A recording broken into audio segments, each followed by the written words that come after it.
Assalamualaikum warahmatullahi wabarakatuh.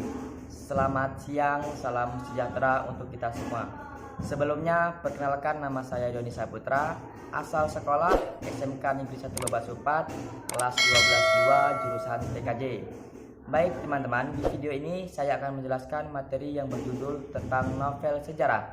Di materi tersebut ada beberapa bagian yang akan saya jelaskan. Yang pertama yaitu pengertian novel sejarah, yang kedua jenis-jenis novel sejarah, yang ketiga struktur novel sejarah, yang keempat perbedaan novel sejarah dengan teks cerita sejarah, dan yang kelima yaitu contoh-contoh novel sejarah. Baik, poin yang pertama yaitu pengertian novel sejarah. Novel sejarah merupakan salah satu jenis karya sastra yang menceritakan kejadian di masa lampau. Perlu teman-teman ketahui bahwa novel sejarah berbeda dengan teks cerita sejarah. Novel sejarah juga dapat dikategorikan sebagai novel ulang atau biasa disebut dengan rekon. Kemudian, poin yang kedua, jenis-jenis novel sejarah. Berdasarkan jenisnya, novel sejarah terbagi menjadi 3 bagian. Yang pertama itu rekon pribadi, yaitu novel yang memuat kejadian dan penulisnya terlibat secara langsung. Yang kedua, rekon faktual, yaitu novel yang memuat kejadian faktual seperti eksperimen ilmiah, laporan polisi, dan lain-lain. Dan yang ketiga yaitu rekon imajinatif, yaitu novel yang memuat kejadian faktual dan dikhayalkan dan diceritakan secara terinci. Baik, kemudian masuk ke poin yang ketiga yaitu struktur novel sejarah. Struktur novel sejarah ini terbagi menjadi 6 bagian. Bagian yang pertama yaitu pengenalan situasi cerita. Dalam bagian ini, pengarang memperkenalkan setting cerita, baik waktu, tempat, maupun peristiwa. Selain itu, orientasi juga dapat disajikan dengan memperkenalkan para tokoh, menata adegan, dan hubungan antar tokoh.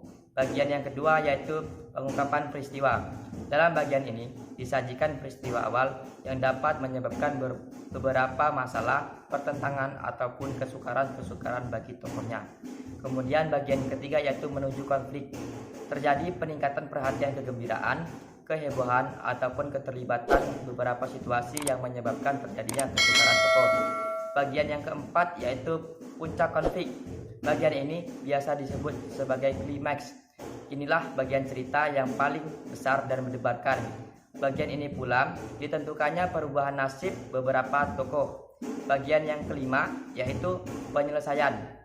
Setelah akhir cerita, bagian ini berisi penjelasan atau penilaian tentang sikap ataupun nasib-nasib yang dialami tokohnya setelah mengalami peristiwa puncak itu.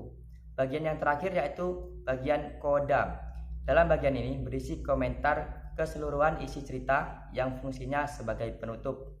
Kemudian masuk ke poin yang keempat yaitu perbedaan novel sejarah dengan teks cerita sejarah. Novel sejarah yaitu rekaan yang dikembangkan dari fakta cerita sejarah yang pernah ada. Sedangkan teks cerita sejarah yaitu hal-hal yang dituntut harus sesuai dengan cerita sejarah yang pernah ada atau pernah nyata. Kemudian poin yang kelima yaitu contoh-contoh novel sejarah. Yang pertama yaitu Lautan Bercinta, ciptaan Laula S. Chundori. Yang kedua yaitu Gadis Kretek, ciptaan Ratih Kumala. Yang ketiga, Amba, ciptaan Lasmi Pamunjak. Yang keempat, Orang-orang Proyek, ciptaan Ahmad Tohari. Dan yang kelima yaitu Renggang Dukuh Paruh, ciptaan Ahmad Tohari. Mungkin itu saja penjelasan materi tentang novel sejarah yang saya dapat sampaikan. Semoga apa yang dapat saya sampaikan ini bisa bermanfaat untuk kita semua. Saya akhiri, wassalamualaikum warahmatullahi wabarakatuh.